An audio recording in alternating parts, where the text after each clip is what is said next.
Good morning, good afternoon, good evening, family, whatever side of the diaspora that you're on. Welcome to the Mental House. I am your host, Khadijah.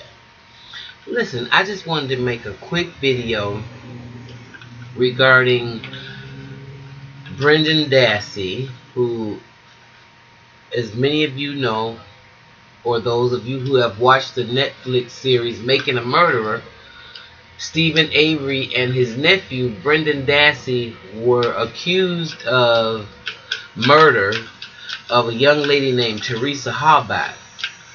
Now, what was so weird about this, especially with the young man, there was no evidence linking him to the murder. There was no blood, there was no DNA.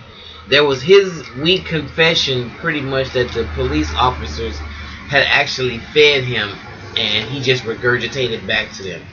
He was mentally challenged, and they tricked him, got him out of school. It was just really horrible.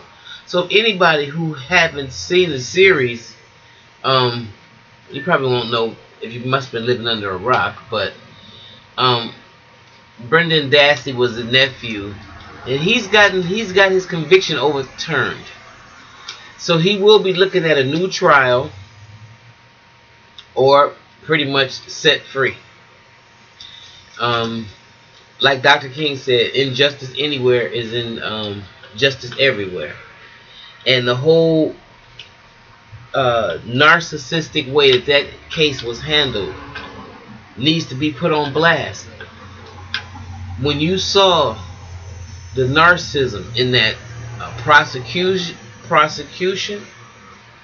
the players, the district attorney, I think his name was Leonard Kratz. Then you had his so-called attorneys who was actually working against him. It was just railroad from the top to the bottom. And the sad part about it is he was mentally disabled. So it goes to show you that the wicked injustice system doesn't really have a respect of person, but it really is going to show up and show out when it comes to black people. But the Brendan Dassey case, to me, and the Stephen Avery trial, it's just really horrible. And again, oh, I'm sorry that you bumped my head, because that did hurt, didn't it? I know. I'll get done real quick, okay? Okay. So if you get a chance, they're going to have a second season of that. And of course, it won't pay to watch the second season if you're not caught up from the first. But again, it's very interesting that the judge overturned a conviction. And I think it's fair. I think it's about time. I think it's a good thing. And it made, it says it has no implication on Stephen Avery. But you know what? The way they handled that case was also absurd.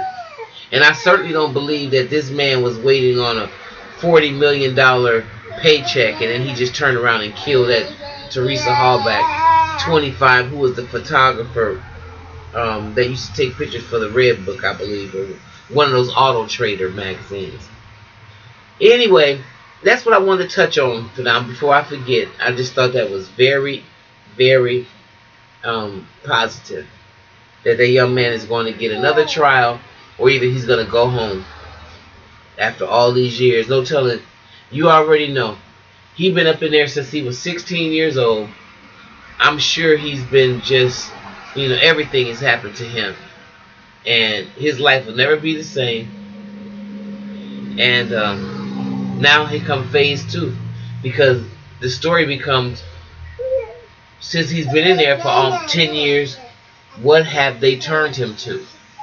What has he evolved to being in jail, in prison, like that? So, we'll see. But I just thought I'd drop that line to you guys about Brendan Dassey. His case was overturned. Okay. If you like what you hear, please subscribe and share. And we'll talk to you next time in the mental house. Bye bye.